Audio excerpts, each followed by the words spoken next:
Illinois Public Media News, this is 217 Today. I'm Kimberly Schofield. It's Friday, September 6th.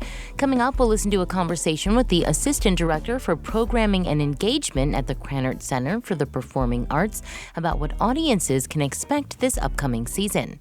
That story in just a few minutes, but first, these headlines. Can honey strengthen the digestive properties of yogurt? IPM's Jim Meadows has more. Adding honey to yogurt did not make a health difference in an initial study in humans, but co-author Hannah Holzer is still hopeful.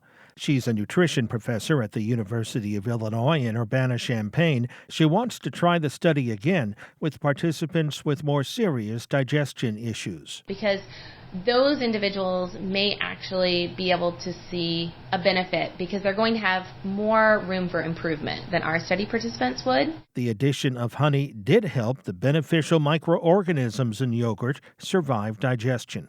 Holzer got support for the study from the National Honey Board after submitting her idea for funding. I'm Jim Meadows, IPM News. From Illinois Public Media News, this is 217 Today. I'm Kimberly Schofield. It's Friday, September 6th. Coming up, we'll listen to a conversation with the Assistant Director for Programming and Engagement at the Krannert Center for the Performing Arts about what audiences can expect this upcoming season. That story in just a few minutes, but first, these headlines.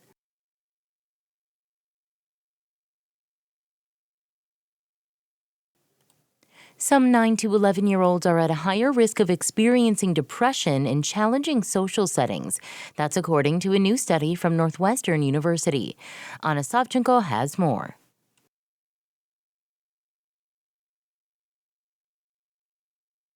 The left hippocampus is the part of the brain associated with memory, learning, and how someone experiences the world. If it's on the larger side, it can increase a young person's risk of developing depression, according to the study.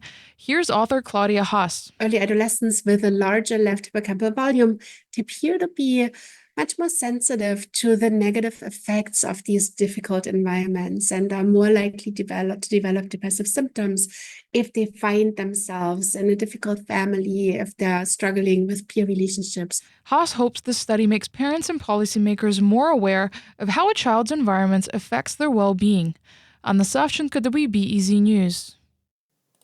The man accused of shooting 2 Macomb police officers on Wednesday night surrendered yesterday afternoon following a nearly 20-hour standoff.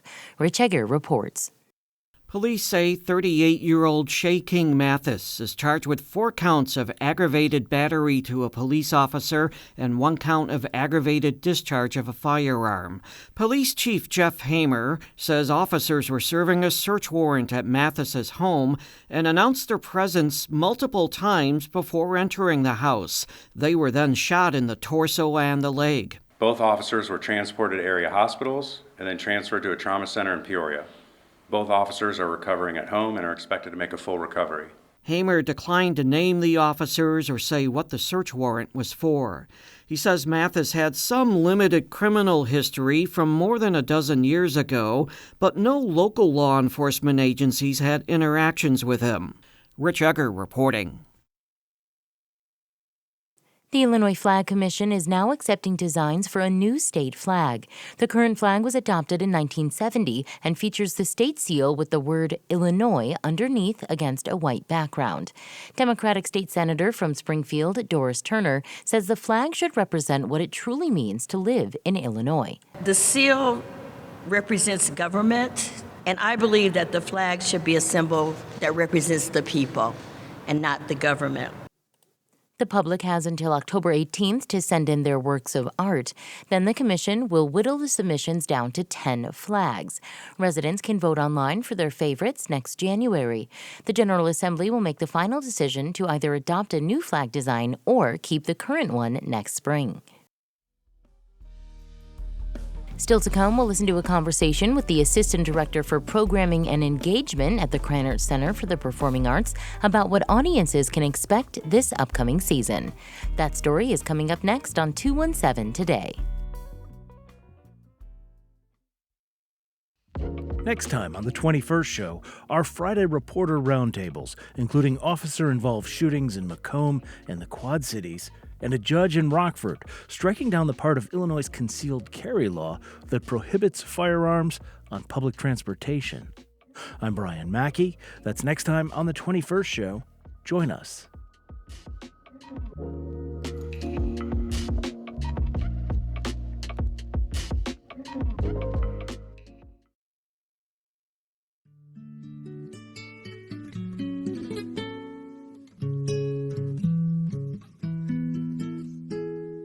You're listening to 217 Today. I'm Kimberly Schofield.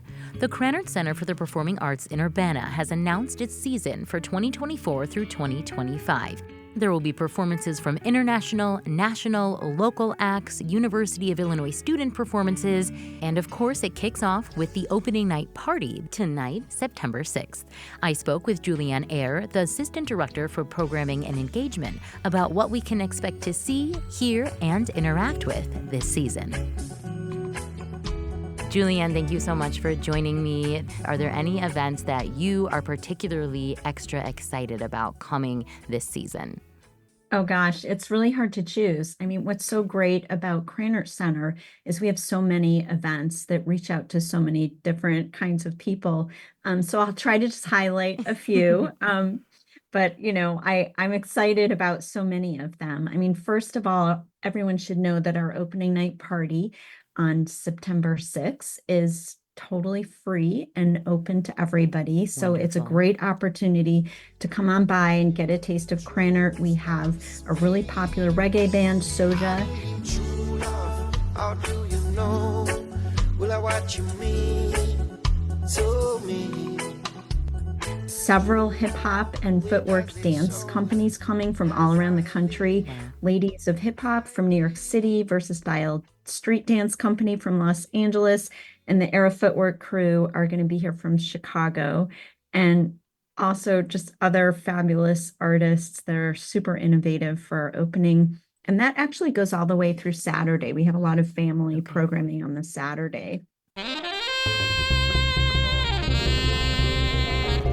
Internationally acclaimed artist Latasha Barnes has created a show called The Jazz Continuum, which is really like a whole history of Black social dance.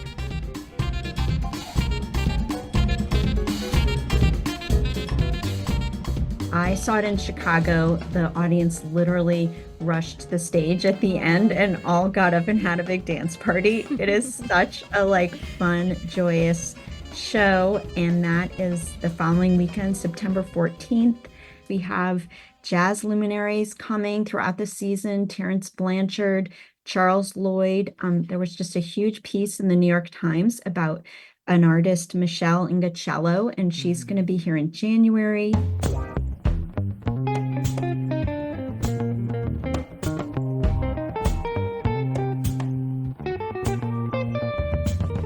Continuing our partnership with Illinois Soul, Chicago Symphony Orchestra, local groups, like it's the 10th year of the CU Jazz Fest, and opera greats like Renee Fleming will be here.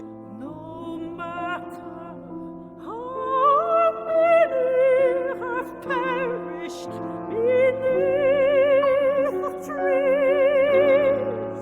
Second City from Chicago. I mean, I could just go on and on depending what you're excited about. There's also some really fun theater artists from New York City coming in.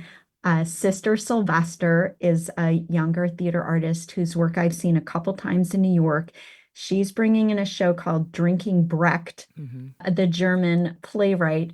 She created this whole interactive show where supposedly we all drink DNA-infused cocktails from Brecht's DNA. All these humans, I thought, all these humans who are here on this hat, who've worn it since 1928. This is a store of them. Their sweat, their skin cells, their hairs, everything they've shed is here in this hat. And then another show that we're bringing in from New York is Food by Jeffrey Sobel. He was last here with a piece called Home, and this is kind of a trilogy of his work, but you don't have to have seen the other ones to enjoy Food. What is it like to have so many acts from around the world coming to Central Illinois. There are local acts, of course, with students and local musicians and performers.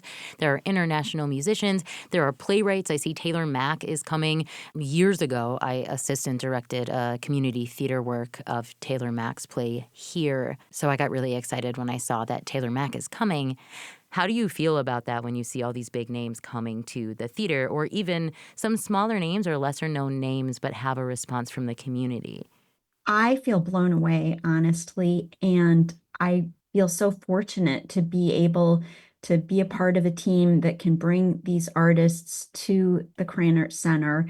And it's such an opportunity for Central Illinois audiences, for our community, for our campus, to come and see these artists right in their own backyard. I really kind of want to get out there on one of those cars with like a megaphone on top and just announce to everyone that some of these folks are coming to Krannert. I mean, Taylor Mack is a great example, an artist with an international reputation right here at the Krannert Center in Urbana. It's such a great opportunity for everyone in our area to not have to travel to places like London, New York, Los Angeles, or even drive up to Chicago. That, it's all happening right here. Yeah. And I know you had mentioned Renee Fleming earlier. My news director and I talked a little bit about her because we were pretty excited, with her Broadway and her opera, of course. And she's, the only classically trained opera singer who has performed a national anthem at a Super Bowl. Oh, wow. I did not know that about her. That's good to know. That's Amazing. what I love about the arts. It just kind of, there are so many little things that some people know, and then it's all in one place, and you get to learn a lot from people, especially because Krannert offers talkbacks or discussions with the artists.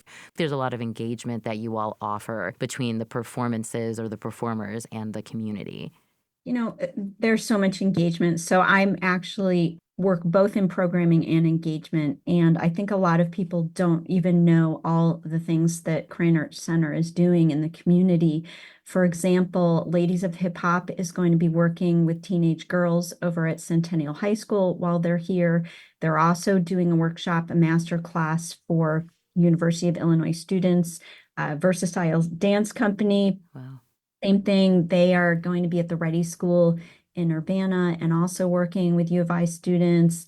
Latasha Barnes is doing several events. There's going to be a community hang that everyone is welcome to come to, where they can meet all the artists from the Jazz Continuum. That's Tuesday, September 10th at 8 o'clock, right after a BIPOC Artist Resource Fair that we're hosting. So those are just a few examples of how we go into public schools. Latasha Barnes is also doing an event for vets. She herself is an Army vet, and she wanted to work specifically with that population while she's here. So yeah, we have various discussions happening as well as workshops for students. There's so many different ways that we impact the community beyond our performances.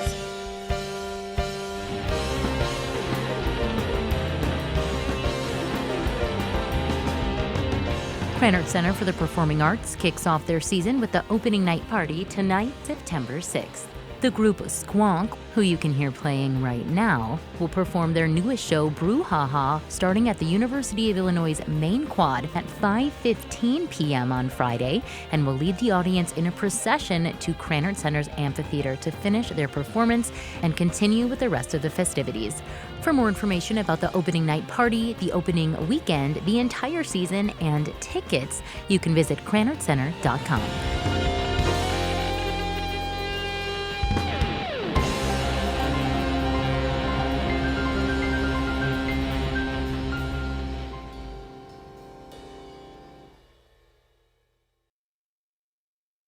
And finally, in your forecast, meteorologist Andrew Pritchard says today will be mostly sunny with a high of 78 degrees.